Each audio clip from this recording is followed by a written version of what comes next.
सुजी, आप देखती रहिए, हम दोनों इसी विषय पर विचार करें। जैसे ही हम दोनों को कोई तरकीब सूझेगी, आपको अवश्य बता देंगे। आपकी योजना हमें पसंद आई, किंतु हमें संदेह है कि वो बंदी युवती कुसमी को देखकर कहीं कोई चाल न चल दे। उस बंदी युवती ने हमें ये कहा है, वो बंदी युवती उस व्यक्ति से मिलना चाहती है जिसने वो 3 प्रश्न बताए थे। हुजूर, उस भुवन सिंह और महेंद्र सिंह को मुझ पर संदेह हो गया है। वो जान गए हैं कि कारागार में बंद राजकुमारी से जो 3 प्रश्न पूछे गए थे वो झूठे थे, असत्य थे। मृत्यु से तो मैं बचपन से खेलती आई हूँ। यदि सूर्य प्रताप और विजेंद्र सिंह यहाँ नहीं होते तो मैं एक पल भी ऐसी जगह नहीं रुकती जहाँ के महाराज अपनी मनमानी करते हो। क्या तुम नहीं जानती कि वो राजकुमारी चंद्रमुखी का स्थान लेना चाहती है और उसी ने हमारी राजकुमारी चंद्रमुखी को लुप्त किया है। क्षमा कीजिए हुजूर, किंतु उनका आंसुओं से भरा हुआ मुखड़ा देखकर मुझे नहीं लगता वो ऐसा कुछ कर सकती है।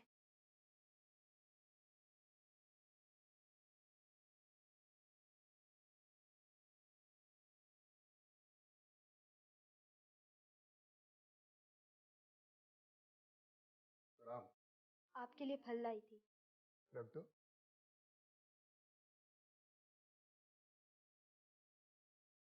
हुजूर, आज हमने ना चाहते हुए भी उस व्यक्ति से चंद बातें की जो कारागार में बंद है। हमने तुमसे पहले ही कहा था कि तुम उस बंदी युवती से कोई बात नहीं करोगी, फिर तुमने ऐसा करने का साहस कैसे किया? तुम नहीं जानती कि ऐसा करके तुमने कितना बड़ा अपराध किया है। जानती हूँ हुजूर, किंतु उस बंदी युवती पर मुझे इतनी दया आ गई कि मैं स्वयं को रोक नहीं पाई। अब आप चाहे मुझे कोई भी दंड दे दीजिए, किंतु मैं ये सत्य को नहीं छुपाऊंगी। ऐसा तुमने क्या देख लिया जो उस बंदी युवती पर तुम्हें दया आ गई? क्या तुम नहीं जानती कि वो राजकुमारी चंद्रमुखी का स्थान लेना चाहती है और उसी ने हमारी राजकुमारी चंद्रमुखी को लुप्त किया है? क्षमा कीजिए हुजूर, किंतु उनका आंसुओं से भरा हुआ मुखड़ा देखकर मुझे नहीं लगता वो ऐसा कुछ कर सकती है। अब तो उन्होंने भोजन से भी मुंह फेर लिया है। यदि उन्होंने अब भी भोजन नहीं किया तो उनकी मृत्यु ऐसी ही हो जाएगी। चाहे आप मुझे कठोर से कठोर दंड दे दीजिए, किंतु मुझे लगता है वही हमारी राजकुमारी चंद्रमुखी है। तुम हमारे सामने छोटे मुंह बड़ी बात कर रही हो निम्मो, किंतु तुम हमारी पुरानी और बहुत ही भरोसेमंद सेविका हो, इसलिए इस बार हम तुम्हें क्षमा कर देते हैं। किंतु याद रहे, आज के पश्चात कभी उस बंदी युवती से कोई बात नहीं करना, अन्यथा तुम्हें कोई कठोर दंड दिया जा सकता है। ठीक है हुजूर, अब मैं उनसे कभी बात नहीं करूंगी, किंतु उन्होंने आपके लिए एक संदेशा भेजा है। यदि आज्ञा हो तो वो संदेशा आपको दे दूं। संदेशा? कैसा संदेशा?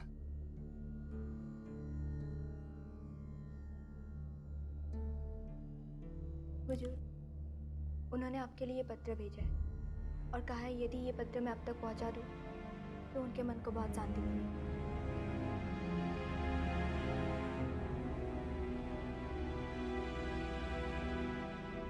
ठीक है, जा सकती हो।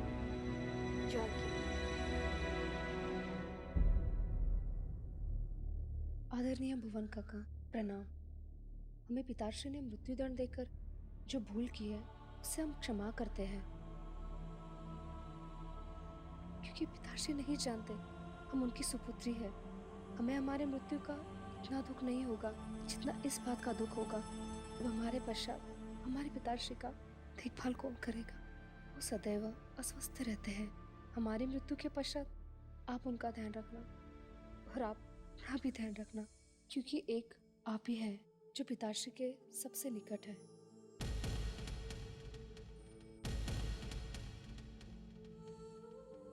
भुवन काका, हमें आज भी याद है जब हम छोटे थे, आप हमारे साथ कैसे बालक बनकर खेलते थे। हमें याद है जब भी हमें अपनी माँ की याद आती थी तो आप हमें माँ की तरह थपकियाँ दे देकर मीठी सी नींद में सुला दिया करते थे। आप कुछ ही दिनों में हम सदैव के लिए मृत्यु की चित निद्रा में सो जाएंगे।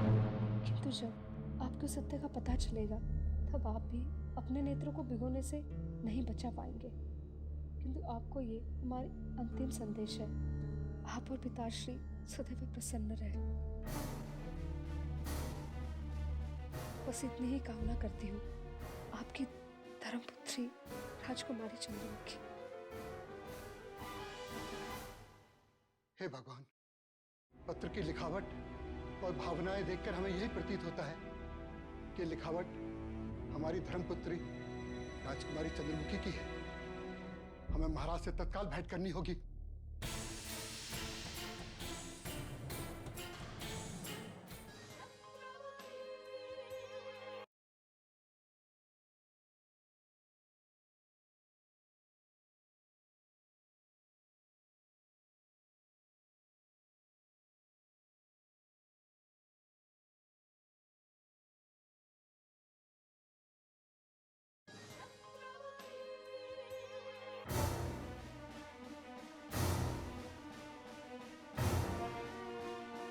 महाराज की जय हो। आइए भुवन सिंह जी,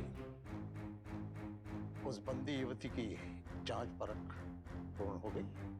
महाराज, हमारे सेना प्रमुख इस कार्य में लगे हुए थे कि अचानक हमारे हाथ में एक ऐसा पत्र आ गया जिसे पढ़कर यह सिद्ध होता है कि वो बंदी युवती और कोई नहीं अपितु राजकुमारी चंद्रमुखी ही है। आप किस पत्र की बात कर रहे हैं? कारागार में जो दासी निम्मो उस बंदी युवती का भोजन लेकर जाती है, वो एक ऐसा पत्र लेकर आई है जिसे पढ़कर हमारे नेत्र आंसू से भीग गए।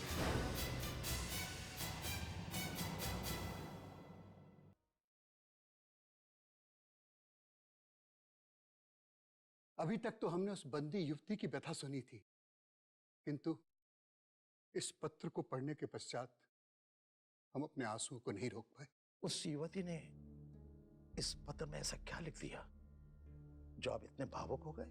इस पत्र को पढ़ने के पश्चात हमें वो राजकुमारी चंद्रमुखी याद आ गई जिसे हमने बचपन में खिलाया था। उसने इस पत्र में लिखा है कि उसे आपके स्वास्थ्य की बहुत चिंता है। उसने हमसे यह भी प्रार्थना की है कि उसकी मृत्यु के पश्चात हम आपकी सेवा का पूर्ण ध्यान रखें। भला आप ही बताइए महाराज, क्या कोई कपटी स्त्री ऐसी बातें सोच सकती है? भुवन सिंह जी, आपके नेत्रों में आंसू देखकर हम भी भावनाओं में बहने लगे। समझ में नहीं आता कि हम क्या करें क्या ना करें। अभी भी हमारे नेत्रों में हमारी चंद्रमुखी का मुख घूम रहा है। समझ में नहीं आता कैसे, कहां ढूंढे, कहां से पाए। महाराज, अब हमें पूर्ण विश्वास होने लगा है कि हम राजकुमारी चंद्रमुखी को जल्द से जल्द प्राप्त कर लेंगे। देखिए, इस पत्र की लिखावट वही है जो राजकुमारी चंद्रमुखी की है। अगर आप उस बंदी युवती को फांसी पर चढ़ा देते तो हमें रक्त के आंसू बहाने पड़ते।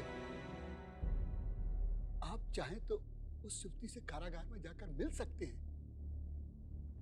उसे देखकर आपका मन बदल जाएगा। आपके नेत्र करुणा से भीग जाएंगे महाराज। नहीं भुवन सिंह जी, नहीं, हम उस युवती के सामने नहीं जाएंगे। अगर हम उसके सामने गए ना तो हम निर्बल पड़ जाएंगे और फिर तत्काल हमें अपना निर्णय बदलना पड़ेगा। हम आपको विश्वास दिलाते हैं कि आप और महेंद्र सिंह जब तक नहीं चाहेंगे, हम उस युवती को फांसी पर नहीं चढ़ाएंगे, नहीं चढ़ाएंगे। हमें पूर्ण विश्वास है कि उस युवती को फांसी पर चढ़ाने की स्थिति अब कभी नहीं आएगी।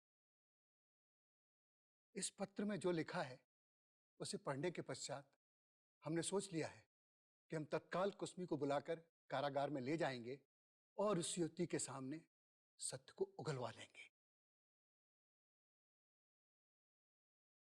हमें आशा है कि कुसमी के द्वारा हमें शीघ्र पता चल जाएगा कि वो 3 प्रश्न कुसमी ने किसके संकेत पर बनाए थे, जिसके उत्तर राजकुमारी नहीं दे पाई। हमने कुसमी को बुलावा भेज दिया है महाराज। उसके आते ही हमें सत्य के दर्शन होने वाले हैं। हमें आज्ञा दीजिए महाराज। प्रणाम।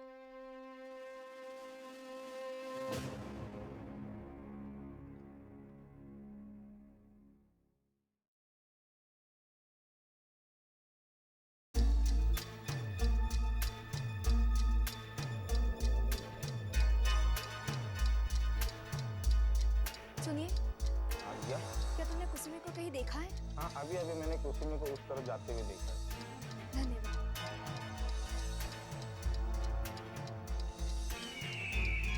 कुसुमी जी, हाँ, भुवन सिंह जी ने तुरंत आपको याद किया अपने कक्ष में। भुवन सिंह जी ने हमें अचानक क्यों याद किया? ऐसा क्या कार्य पड़ गया जो उन्होंने हमें तत्काल बुलाया है? ये तो मैं नहीं जानती कुसुमी, किंतु उन्होंने जब तुम्हें बुलाने भेजा था तब वो बहुत अधीर दिखाई दे रहे थे। ठीक है, तुम जा सकते हो।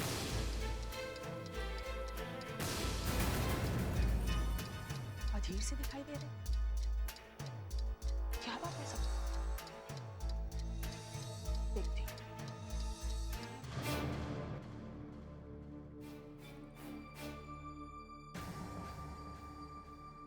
आपने मुझे बुलाया हुजूर?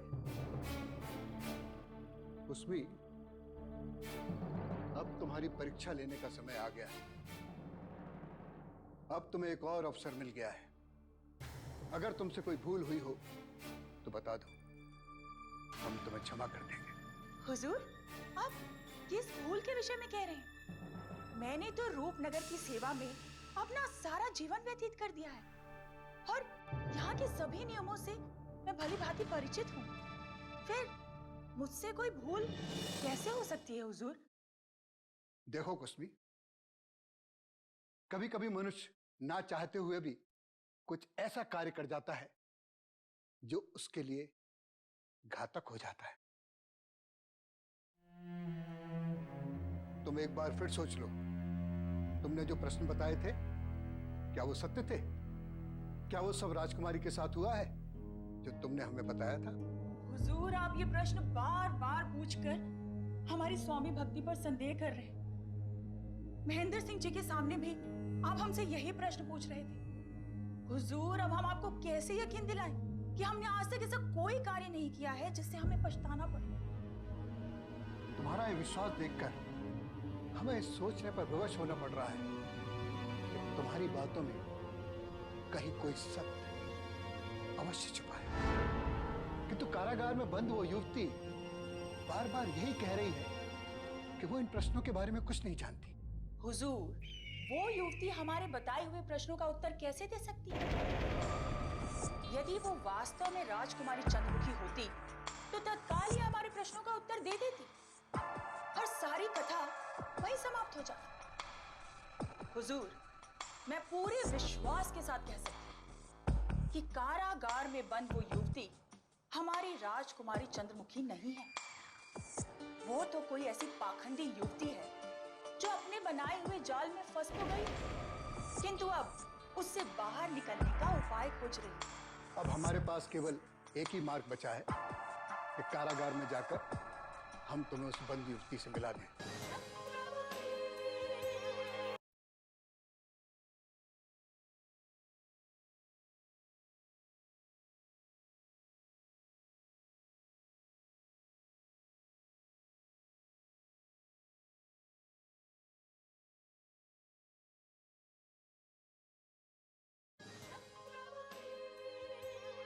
अब हमारे पास केवल एक ही मार्ग बचा है कि कारागार में जाकर हम तुम्हें उस बंद युवती से मिला दें। किंतु जाने से पहले हम एक बात दोहरा देना चाहते हैं। यदि तुम्हारे प्रश्न असत्य हुए तो तुम्हें अपने प्राणों से भी हाथ धोना पड़ सकता है।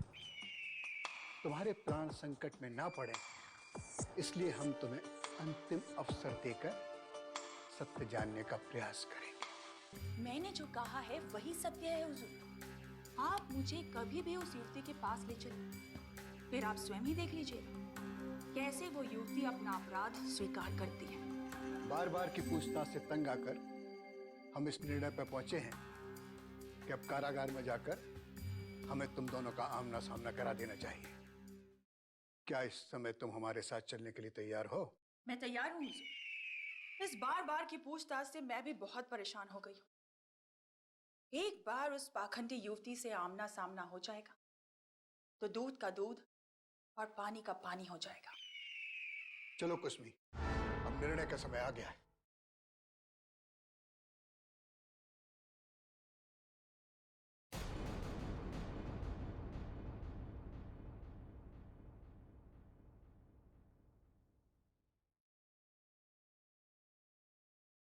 कुश्मी को लेकर भुवन सिंह जी कहाँ जा रहे हैं मंगू? और उस चतुर कुश्मी के मुकड़े पर भय से हवाएं क्यों उड़ रही है? चंगू, जिसके मन में चोर होता है ना, उसका मुख ऐसे ही भय से पीला पड़ जाता है। कुश्मी ने ऐसा क्या किया कि तुम कुश्मी के बारे में ऐसी बात कर रहे हो? अरे चंगू, तू पता नहीं कब समझदार बनेगा। सारे महल में इस बात की चर्चा है कि कुसमी के कारण ही कटघरे में बंद उस युवती को फांसी की सजा हुई, और इतनी बड़ी खबर से तू बेखबर है, तुझे पता नहीं चला? किंतु कुश्मी के कारण उस कारागार में बंदी युवती को फांसी का दंड क्यों सुनाया गया? चंगू, हाँ? जरा इधर तो आना।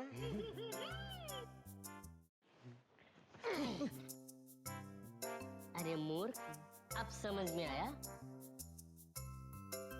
कुसमी ने ऐसा षड्यंत्र रचा जिसमें ये युवती बुरी तरह फंस गई। उस युवती का ये कहना है कि वो राजकुमारी चंद्रमुखी है, किंतु कुसमी ने उस युवती से कोई ऐसे 3 प्रश्न पूछे जिसमें वो झूठी साबित हुई, जिसकी वजह से उस युवती को फांसी का दंड मिला। इसीलिए भुवन सिंह जी कुसमी को लेकर के कारागार में गए, जहां पर दोनों का आमना सामना होगा। समझे? हाँ, तू बड़ा चतुर है मंगू। तुझे इस रहस्य के बारे में कैसे पता चलता है? महल के गुप्त रहस्यों को जानने के लिए बड़ा परिश्रम करना पड़ता है चंगू। तू तो सवेरे देर तक सोया रहता है और मैं सवेरे सवेरे उठ करके महल का एक लंबा चक्कर लगाता हूँ, जिससे मुझे ये पता चल जाता है कि महल के किस और किधर खुसुर फुसुर हो रही है। समझा चंगू? अब तुम देखना, भुवन सिंह जी उस कुसमी की कलाई कैसे खोलते हैं।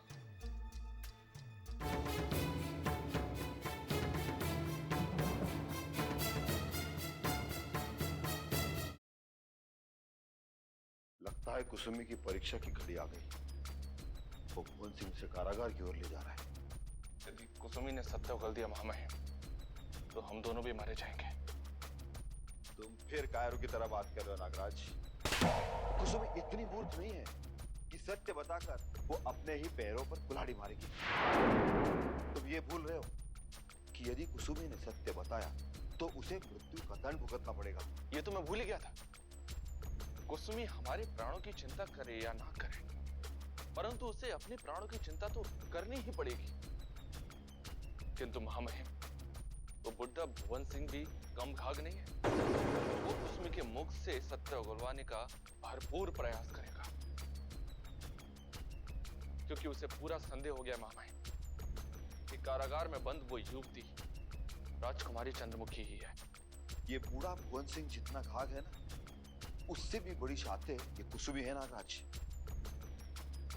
ये कुसुमी का बस चले तो ये हम दोनों को भी 2 के भान में बेच कर आ सकती है। ये तो हमने उसे भयभीत करके लगाम पहना रखी है, इसीलिए हमारे आदेशों का चुपचाप पालन कर रही है। किंतु महामहिम, हम उसे कब तक भयभीत करके अपना कार्य निकलवाते रहेंगे? एक ना एक दिन तो हमारे पापों का घड़ा भी भरने ही वाला है ना।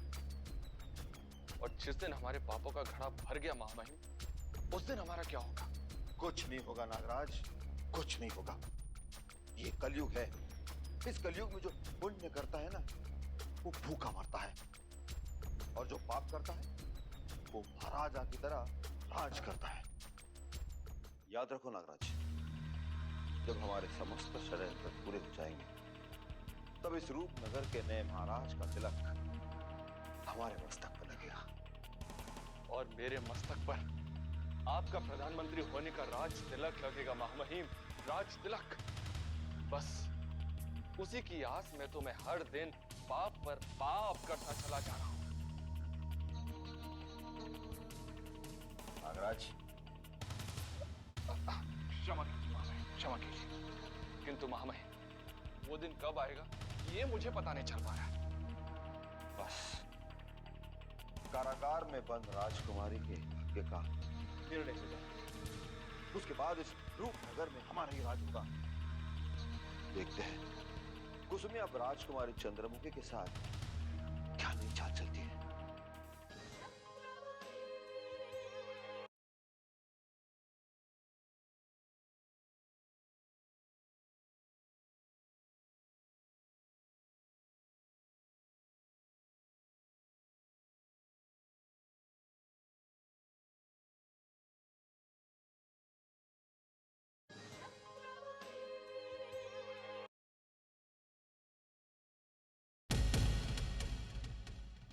द्वार खोलो।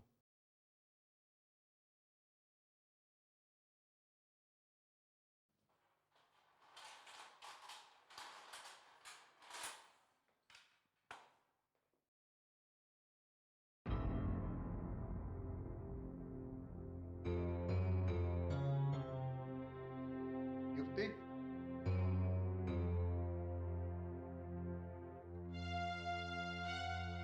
तुम्हारे प्राण बचाने के लिए आज हम एक अंतिम अवसर लेकर आए हैं। क्या तुम इन्हें जानती हो? हाँ, हम इन्हें नहीं पहचानेंगे तो किसे पहचानेंगे?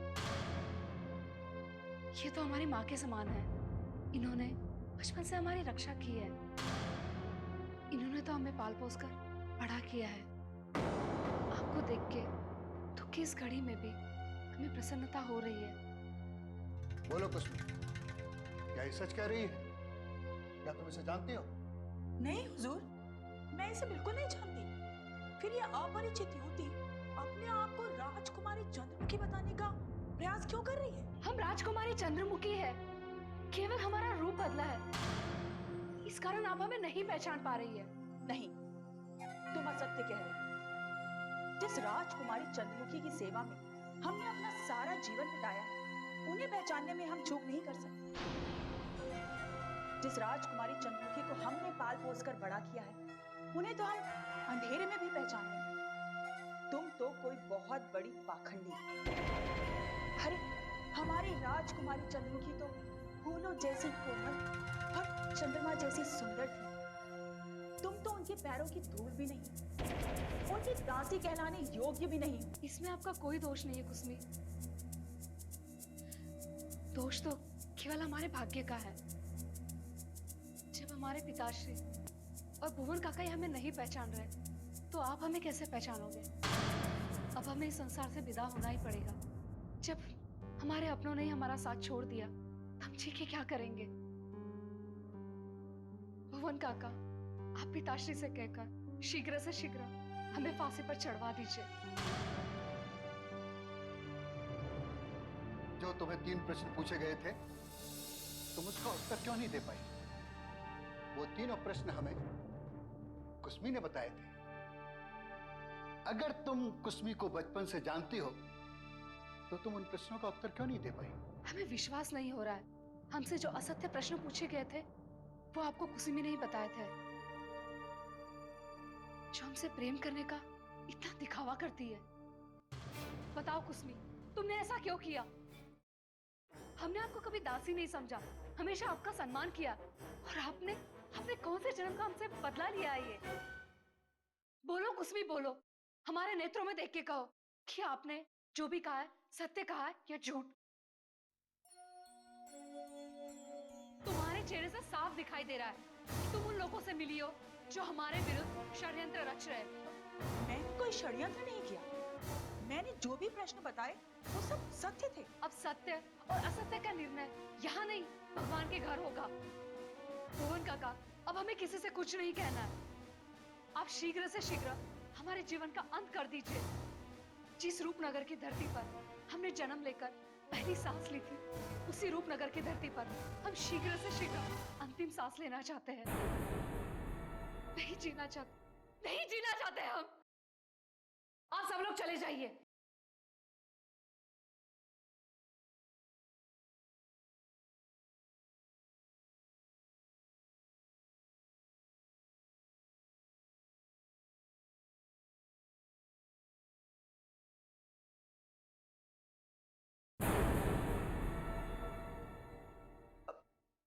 भुवन सिंह जी, आप क्या सोच रहे हैं?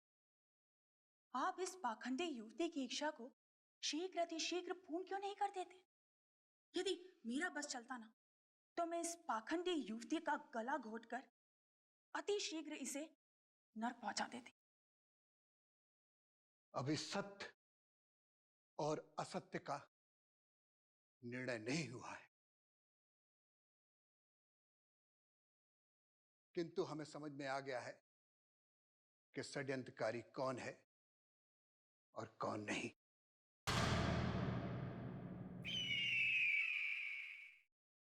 चलो।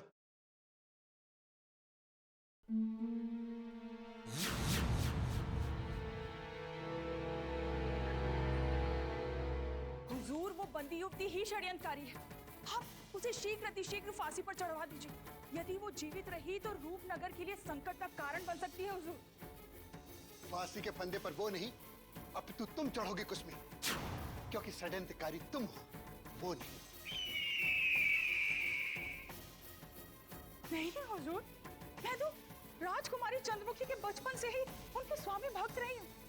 फिर आप मुझ पर ये कैसा दोषारोपण कर रहे हैं हुजूर? आज तुम्हारी उस बंदी युवती की भेंट ने दूध का दूध और पानी का पानी कर दिया है कुसमी। हमने तुम्हारी बातों से जान लिया है कि वो युवती निर्दोष है, वही हमारी राजकुमारी चंद्रमुखी है। तुमने जो प्रश्न बनाए थे वो सारे मनगढ़ंत थे और असत्य थे। हुजूर, मैंने जो आपको प्रश्न बताए वो बिल्कुल सत्य है। फिर आप मुझ पर अकारण क्यों संदेह कर रहे हैं हुजूर? मैं अपने माँ की सौगंध खाकर कहती हूँ, मैंने अपने पूरे जीवन में कभी झूठ नहीं बोला है हुजूर। तुम जैसी कपटी महिला अपने स्वार्थ के लिए किसी की भी सौगंध खा सकती है कुसमी। हमने रूपनगर की राजनीति में अपना सारा जीवन बिता दिया, लेकिन तुम जैसी धूर्त और मक्कार स्त्री हमने अभी तक नहीं देखी। हम अपने सेना प्रमुख जी से चर्चा करके तुम्हारे लिए उचित दंड का प्रबंध करते हैं।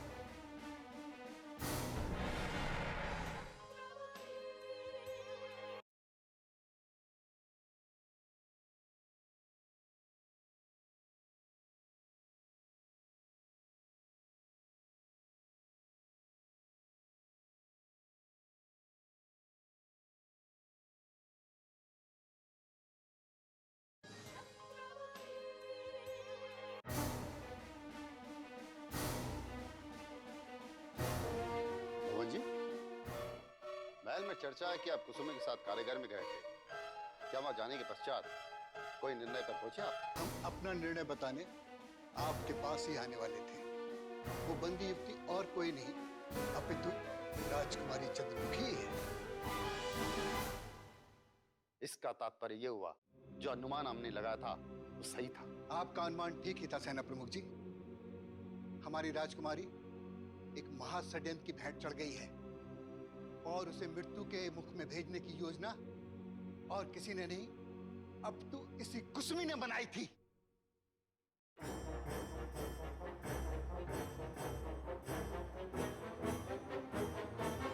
इसी कपटी महिला ने वो 3 प्रश्न गढ़े थे जो राजकुमारी चंद्रमुखी जानती ही नहीं थी। कुसुमी, तुमने उसी थाली में छेद किया जो तुम्हारा पेट भरती थी।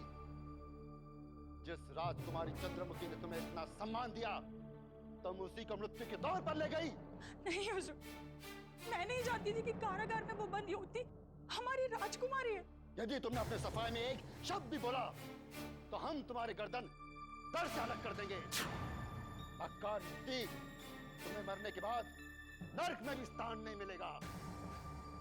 बताओ, राजकुमारी चंद्रमुखी ने तुम्हारा क्या बिगाड़ा था जिससे तुम उनके प्राणों की प्यासी बन गई? और एक महिला होकर तुम एक महिला के प्राणों की शत्रु बन गई। कुसुमी, हमें सच सच बताओ, तुम्हें यह षड्यंत्र करने के लिए किसने उकसाया है? हम तुम्हें और तुम्हारे उस षड्यंत्रकारी को जीवित जलाने का दंड देंगे। आप मुझे इसी समय जलाकर राख कर दीजिए, किंतु मैंने कोई षड्यंत्र नहीं किया है और ना ही मैं किसी षड्यंत्रकारी को जानती हूँ। आप इसी समय मेरे प्राण ले लीजिए, मैं और जीना नहीं चाहती। बंद करो ये रोना धोना। हम महाराज से मंत्रणा कर कर तुम पर महाअभियोग लगाएंगे और जैसे ही तुम्हारा अपराध सिद्ध होगा हम तुम्हें फांसी के फंदे पर लटका देंगे, जो फांसी का फंदा तुमने राजकुमारी चंद्रमुखी के लिए बनाया था। उसके पश्चात उन्हें भी खोज लेंगे जिन्होंने तुम्हें बलि का बकरा बनाया। समझे कुसुमी? अब तो षड्यंत्रकारी भी हमारी दृष्टि से नहीं बच पाएंगे, जो महल में यही कहीं छिपे। महामहिम, महामहिम, लगता है हम दोनों के गले में भी फांसी का फंदा पड़ने वाला है। यदि कुसुमी ने सत्य उगल दिया ना, तो राजकुमारी चंद्रमुखी से पहले हम दोनों मारे जाएंगे महामहिम, हम दोनों। क्या बहकी बहकी बातें कर रहे हो? ऐसा तुमने क्या देख लिया जो तुम्हारे साथ तुम हमें भी मरवाने की सोच रहे हो? महामहिम, मैंने कुसुमी को भुवन सिंह के कक्ष में जाते हुए देखा है। वहां भुवन सिंह और महेंद्र सिंह उससे गहरी पूछताछ करने में लगे हुए और लगता है उसने सत्य उगल भी दिया है कि हमने वास्तविक राजकुमारी को ढोंगी राजकुमारी बनाने का षड्यंत्र रचा है। महामहिम, ये कभी नहीं हो सकता।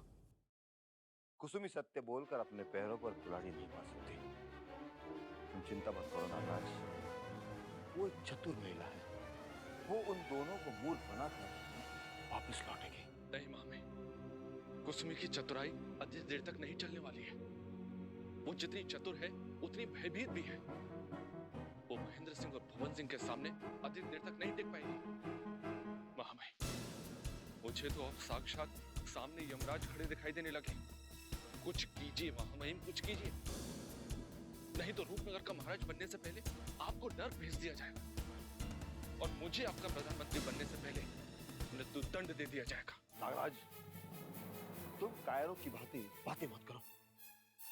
यदि कुसुमी ने हमारे षड्यंत्र के विषय में एक भी शब्द बोला होता, तब तक भुवन सिंह का हमें बुलावा आ गया होता। तुम अपना मुख बंद रखो और कुसुमी के लौटने की प्रतीक्षा करो। प्रणाम हुजूर। प्रणाम। आपको और नागराज जी को भुवन सिंह जी ने तत्काल याद किया है। ठीक है, तुम जाओ, हम आते हैं। जो आज्ञा हुजूर। अब क्या होगा महामहिम, अब क्या होगा? हमने उस भुवन सिंह का नाम लिया और उसका बुलावा भी आ गया। मेरी तो आंख सुबह से ही भड़क रही थी। अब दोनों को मृत्यु दंड दे दिया जाएगा महामहिम, मृत्यु दंड। यदि तुम इसी तरह भयभीत होते रहे तो हम स्वयं मृत्यु के घाट उतार देंगे। तुम सदैव इस तरह अशुभ बातें क्यों करते रहते हो? अभी तुमने हमें कोई प्रश्न पूछा तो हम उसका क्या जवाब देंगे? मैं कुछ नहीं बता सकता। मेरी तो बुद्धि ने कार्य करना ही बंद कर दिया और मुझे तो केवल चारों तरफ मृत्यु ही मृत्यु दिखाई दे रही है, केवल मृत्यु मृत्यु। अब तुमसे कोई चतुराई की उम्मीद करना मूर्खता होगी। चलो देखते हैं भुवन सिंह ने हमें क्यों बुलाया है।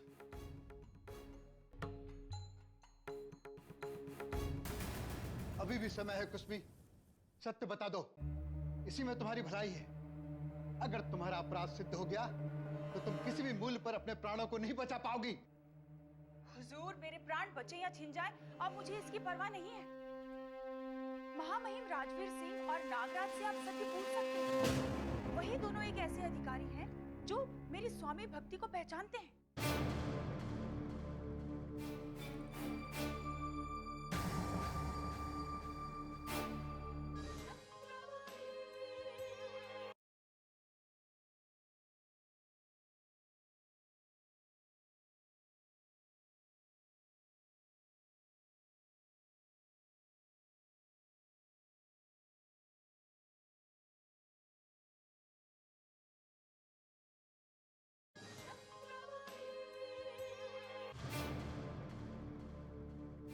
प्रणाम भुवन सिंह जी। प्रणाम। आपने हमें याद किया। हमने आप दोनों को इसलिए याद किया, हम जानना चाहते हैं कि आप कुसमी के बारे में क्या जानते हैं।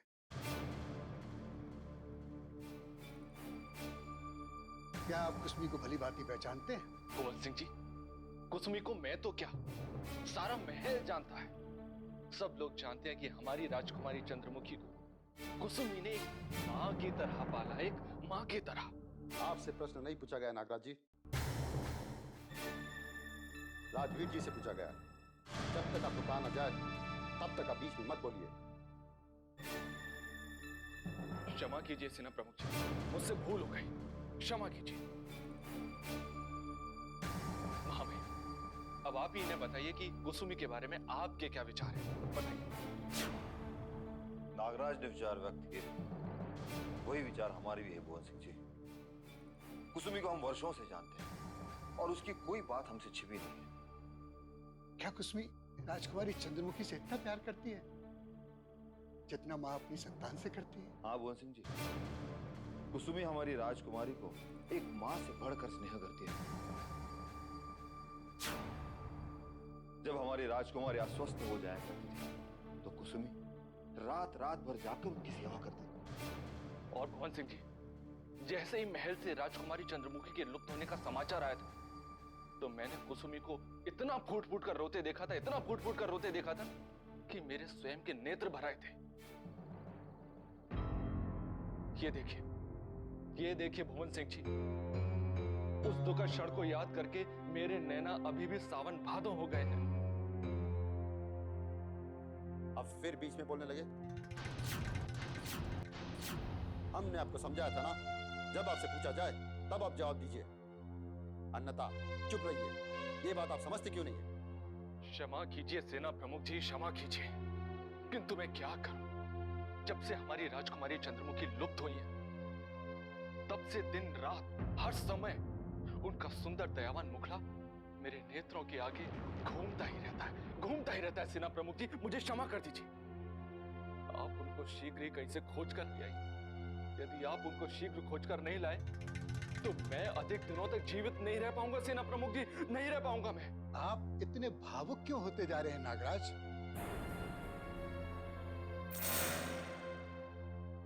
राजकुमारी को खोजने के लिए ही तो हम इतनी पूछताछ कर रहे हैं? हमें संदेह है कि राजकुमारी को लुप्त कराने में कुसमी का ही हाथ है। इसीलिए तो हमने आपको यहाँ बुलाया है। नहीं भुवन सिंह जी, आपके विचार से हम सहमत नहीं हैं।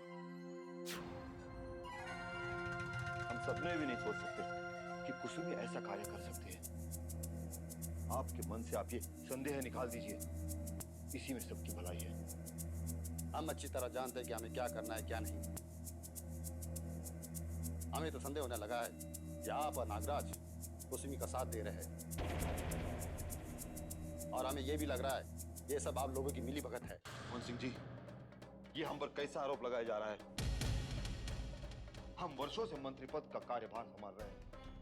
आप सेना प्रमुख जी को समझाइए कि महल में हमारा कद क्या है, हमारा सम्मान क्या है। आप आपस में विवाद मत कीजिए। हम राजकुमारी चंद्रमुखी को लेकर वैसे ही संकट में फंसे हुए हैं। जो भी षड्यंत्रकारी होगा उसे शीघ्र खोज लिया जाएगा। कैसे हमें वो षड्यंत्रकारी का पता चलेगा? हम उसकी गर्दन धड़ से अलग कर देंगे। देखते हैं कौन है वो विश्वासघाती जिन्होंने हमें संकट में डाला है।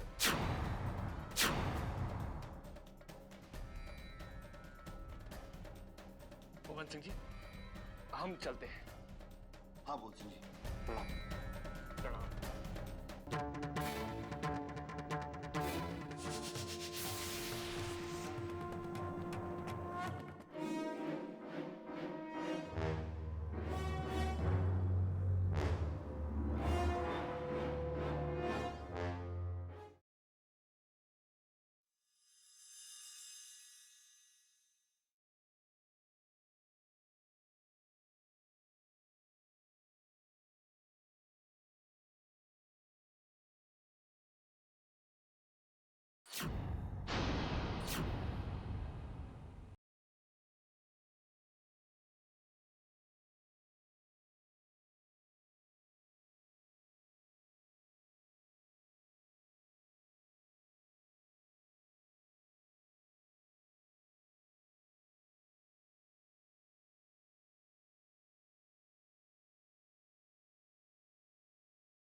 प्रणाम।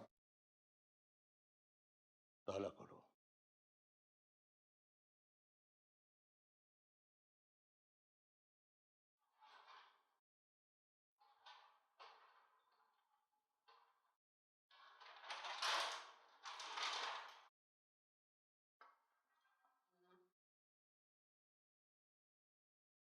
तुम लोग जाओ, हमें इस युवती से गुप्त विचार करना है।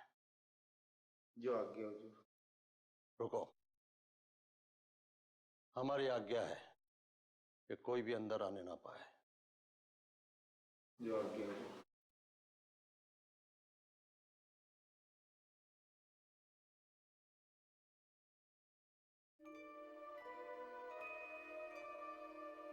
राजकुमारी, पिताश्री।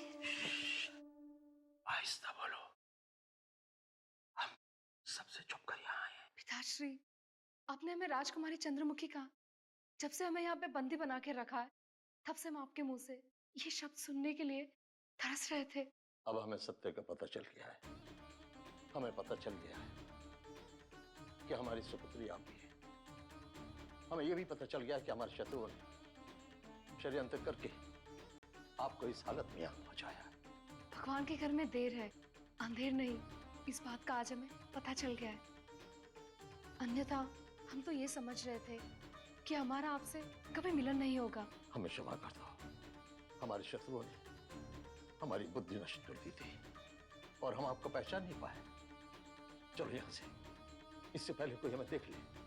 हमें यहाँ से बहुत दूर निकल जाना चाहिए। दूर निकल जाना? हम हमारे महल से कहाँ जाएंगे? हमें किसी सुरक्षित स्थान पर पहुंचाना चाहिए, क्योंकि तुम्हारे साथ साथ हमारे शत्रु हमें भी मार देना चाहते हैं। चलो यहाँ से निकल चलो, बाकी बातें मैं सुरक्षित जगह पर चलकर बताऊंगा।